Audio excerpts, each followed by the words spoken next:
When I think about the culture at Embassy City Church, I think energetic, I think vibrant, I think emotional, right? These are all the things that I feel like our worship team does on a weekend or on a Sunday night worship service.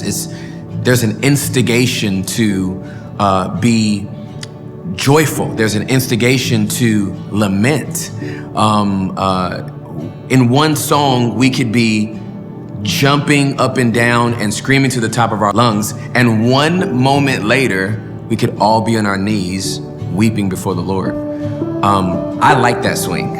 I like that pendulum effect that happens when we are authentically connected to where Sarah and the worship team is leading us. And subsequently, we wind up in God's presence as a result. I think the culture of freedom exists because we want people to have permission to be themselves. So I love to see a worship service where somebody is like completely losing it, arms raised, tears streaming down their face. They're screaming to the top of their lungs in worship, and they're 2 seats down from a person that is just standing there, taking it all in. I think the freedom to worship is permission for people to express themselves the way that they genuinely and authentically feel it. And so we're not comparing the person that's standing there soaking it all in to the person that's all out, right? We believe that both of them can be in the presence of the Lord, both experiencing the same thing, but expressing it 2 different ways.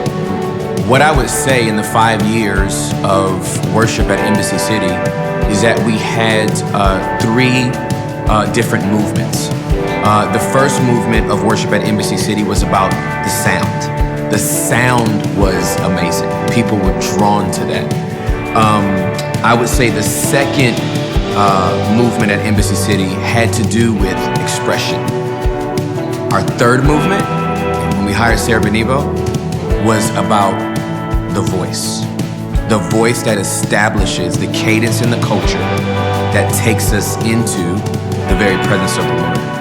And so to see it all come together, the sound, the expression, and then the voice, which led to Voices, that was the moment when I went, this is what I saw in my heart when we planted the church in 2015. We want to give people a well-balanced meal, and we want to give people a well-balanced and diverse experience. And part of doing that is presenting to them opportunities to step into places that would not be their default or their favorite.